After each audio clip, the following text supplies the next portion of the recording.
Every time a qualified American stands up and raises their hand and serves with honor from any corner of the country, from any background, color, or creed, this exceptional nation becomes even safer and stronger.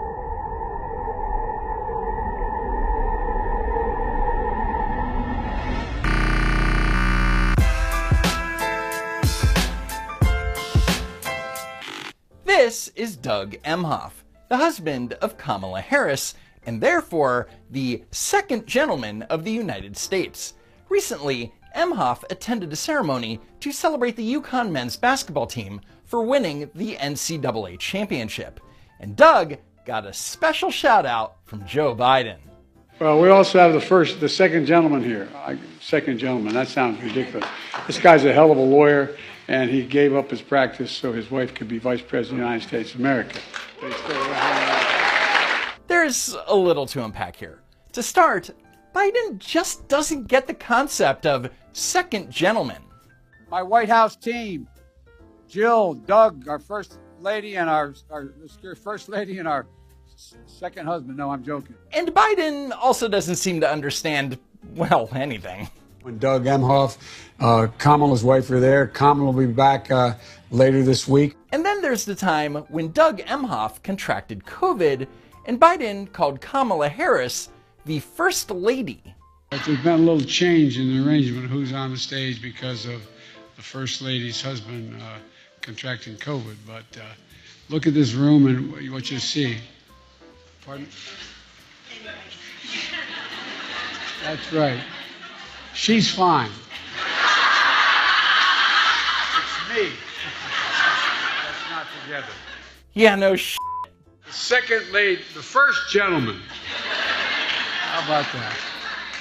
I don't know who's running the country, but it is not Joe Biden. For Joe Biden to be crapping on Doug Emhoff's title, well, that's not surprising. But in a way, the second gentleman title is kinda stupid. Let me explain. When Barack Obama was president, his wife was the First Lady, and Vice President Joe Biden's wife was the Second Lady. But currently, calling Doug Emhoff the second gentleman would imply that there's a first gentleman, right? Whatever. But regardless, there's one thing that Biden said that I found very dubious. This guy's a hell of a lawyer, and he gave up his practice so his wife could be Vice President of the United States of America. Doug Emhoff was an entertainment lawyer. Did he seriously need to give up his practice so that Kamala could be the vice president? I mean, Dr. Jill Biden didn't give up being a full-time community college professor. You know, my wife's a full-time community college professor still. My wife, who's a professor at a community college, has 2 masters and a PhD, but she's smarter than me. Everyone is smarter than you, Joe. But to say that Dr. Jill Biden works full-time is debatable. The Washington Post reported, starting the week of Labor Day, Biden will be spending every Tuesday and Thursday for 13 weeks on the Alexandria campus of Northern Virginia Community College, according to a class schedule available to students. So 2 days a week for 13 weeks? Yeah, doesn't quite sound like full-time, but whatever.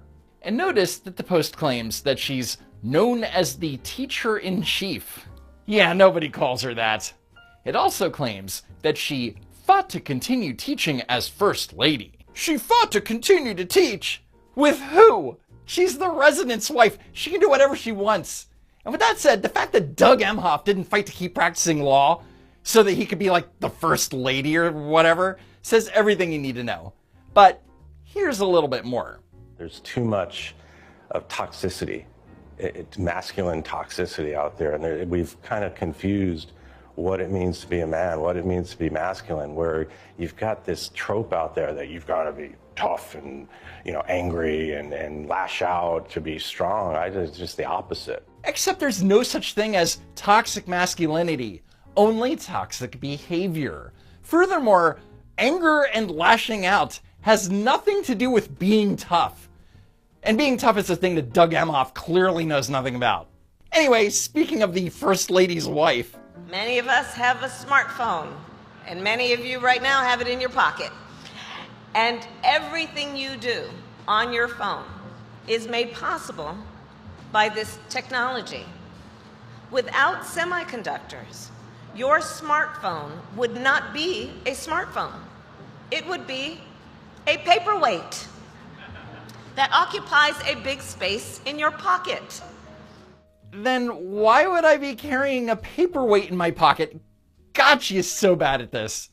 My mother she would give us a hard time sometimes, and she would say to us, I don't know what's wrong with you young people. You think you just fell out of a coconut tree? What? You exist in the context of all in which you live and what came before you.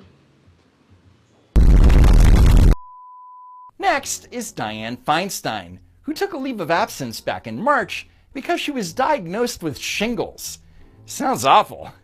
And there was speculation that the 89-year-old senator might not return to the Senate. But after more than 2 months, she did in fact return. And LA Times reporter Ben Oreskes was able to ask Feinstein a couple questions in the halls of the Capitol. What have you heard? What have I heard about what? About your return. How have they felt about your No, return? I haven't been gone. Okay. You should follow me. I haven't been gone. I've been working. You've been working from home, is what you're saying? No, I've been here. I've been voting. Please, either know or don't know. So for clarity, Feinstein had been away from the Senate for over 2 months and seemingly doesn't remember that she was ever gone. But if you know anything about Dianne Feinstein, this shouldn't be a surprise. Here she is, over 2.5 years ago. So here's the question. Does misinformation about the results of an election and voter fraud relate to civic integrity? Why or why not? Yes, it does, and we label those tweets. Question asked and answered, right? But less than a minute and a half later, she posed the same exact question to Dorsey a second time. Does misinformation about the results of an election and voter fraud relate to civic integrity? Why or why not? Yes, it does, and we also label those tweets. And with that, Feinstein's apparent cognitive decline has been an open secret in Washington for years. In 2022, the New York Times wrote that according to several lawmakers and congressional aides, Ms. Feinstein sometimes struggles to recall the names of colleagues, frequently has little recollection of meetings or telephone conversations, and at times walks around in a state of befuddlement.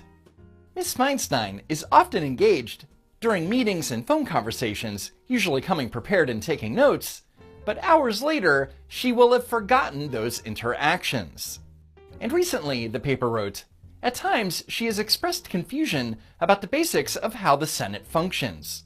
When Vice President Kamala Harris was presiding over the chamber last year, in one of the many instances in which she was called upon to cast a tie-breaking vote, Ms. Feinstein expressed confusion, according to a person who witnessed the scene, asking her colleagues, "What is she doing here?" And while it's concerning that Senator Feinstein has another 1.5 years left to serve in her term, think about it this way. Senator John Fetterman has 5.5 years left. And here's Fetterman during a committee hearing questioning executives from Silicon Valley Bank and Signature Bank. Enjoy. The Republicans want to give a work requirement for SNAP. You know, for a hungry family has to have this kind of penalties or some kinds of working required. Shouldn't you have a working requirement after we sell your bank with billions of your bank? Because they seem to be more preoccupied than SNAP and requirements for works for hungry people, but not about protecting the taxpayers, you know, that will bail no matter whatever does about a bank to crash it. And like Feinstein, Fetterman was away from the Senate for an extended period of time due to health issues. My message right now isn't political. I'm just somebody that's suffering from depression. But days after returning to the Senate, Fetterman was caught on video chugging a beer with Congressman Chris DeLuzio. Which is strange because alcohol is a depressant. Fucking clown world. And while several Democrats are publicly calling for Senator Feinstein to resign, it's quite the opposite when it comes to Senator Fetterman. Your trajectory from mayor to lieutenant governor, United States senator, was still pointing up. At 53 in politics, that's a young man. Can you have aspirations? Can you serve beyond the United States Senate? That's right! Jane Pauley suggesting to John Fetterman that maybe he should run for the highest office in the land is a thing that actually happened. Is she out of her f***ing mind? Oh, for sure. But so are the Democrats that voted for John Fetterman in the first place. And since it's all but predetermined, I guess congratulations are in order, President Fetterman. And on that scary note, that's it for now. Follow me on Twitter at Don't Walk Run. Be sure that you're still subscribed to the channel. And as always, thanks for tuning in. And I hope to see you next time, if there is next time.